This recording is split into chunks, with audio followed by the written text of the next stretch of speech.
A window high up at the back of a warehouse in South Pedroia slid open, and out climbed Chucky Kindrachuk. Upper-story dudes tend to be on the lean and nimble side, in my experience, but Chucky was neither. He shifted his lumpy backpack, which seemed to prefer riding on Chucky's lumpy side instead of his lumpy back, and extended a hand for the nearest drainpipe. The moon shone on his moon-shaped face. Hey! Had Chucky actually added a few pounds since the last time I'd seen him? He extended his hand a little more, the look in his eyes excited, hopeful, and a bit crazy. A look you often saw in perps at just such a moment. You had to like Chucky, and I did. In fact, I liked most of the perps and gangbangers we'd sent up the river. Not a river with water in it, our rivers being pretty much dry here in the valley. By we, I mean me and Bernie, of course. Oh, Bernie. Bernie. I could go on forever, just with his name.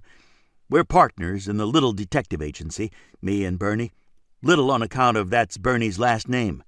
I'm Chet, pure and simple. I tried not to think of Bernie as Chucky made his way down the drainpipe. Why? Because, oh, Bernie, not thinking about him is impossible. From around at the front of the warehouse came the crackle of Rick Torres's shoulder radio, a sound completely missed by Chucky, now working his way down the drainpipe. What's the purpose of the human ear? I'm starting to think I'll never know. I was working and living with Rick now. Living with Rick was fine. He wasn't a terrible partner, plus he bought Slim Jims by the carton. Working with him was okay too, although Bernie would have sent me around to the back of this warehouse from the get-go, while Rick hadn't mentioned it at all. I just moseyed around on my own. I try to bring something to the table. That's one of my core beliefs. Sometimes when perps go wrong, it happens gradually, little step by little step. Other times, it happens all at once. Boom! Which was how it went down with Chucky. Halfway along on his drainpipe journey, and for no reason that I could see, he lost his grip, went, "Ah!" and plummeted to the alley. Boom! I felt the vibration in my paws. Chucky's backpack flew free and tumbled over my way, spilling out a stream of cell phones.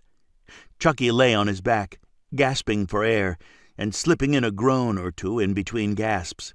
Meanwhile, from around the front came another crackle from Rick's radio, again missed by Chucky.